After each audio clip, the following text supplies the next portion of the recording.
ಯಾರು ನಿಜವಾದ ಬಡವರ ಕಾರ್ಡ್ಗಳ ರದ್ದಾಗಿದ್ದಾವೋ ಅವ್ರು ಹೋಗಿ ತಹಶೀಲ್ದಾರ್ರಿಗೆ ಅರ್ಜಿ ಕೊಡ್ಬೇಕಂತೆ.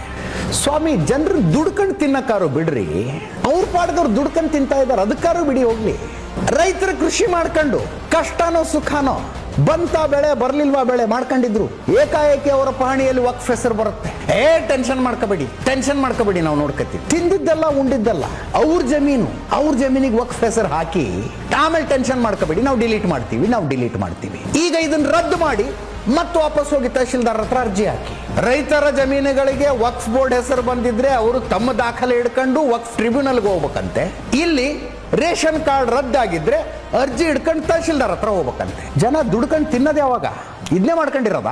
ಯಾರು ನಿಮ್ಮ ಮನೆಗೆ ಬರಲಿಲ್ಲ 2000 ದುಡ್ಡು ಕೊಡಿ, ಬಸ್ನಲ್ಲಿ ಉಚಿತವಾಗಿ ಹೆಣ್ಮಕ್ಳಿಗೆ ಓಡಾಡೋದಕ್ಕೆ ಅವಕಾಶ ಕೊಡಿ, ಕರೆಂಟ್ ಬಿಲ್ 200 ಯೂನಿಟ್ ತನಕ ಫ್ರೀ ಕೊಡಿ ಅಂತ ಯಾರು ಬಂದಿರಲಿಲ್ಲ. ಇದನ್ನೆಲ್ಲ ಕೊಡ್ತೀವಿ ಅಂದವ್ರು ನೀವು. ಕೊಟ್ಟ ನಂತರ ಅದು ಭಾರ ಆಗ್ತಿದೆ ಅಂತ ಡಿಲೀಟ್ ಮಾಡ್ಸಕ್ ಹೊರಟವ್ರು ನೀವು. ಬರೇ ಯಾರಿಗೆ ಅಂದ್ರೆ ಈ ಜನಸಾಮಾನ್ಯರಿಗೆ.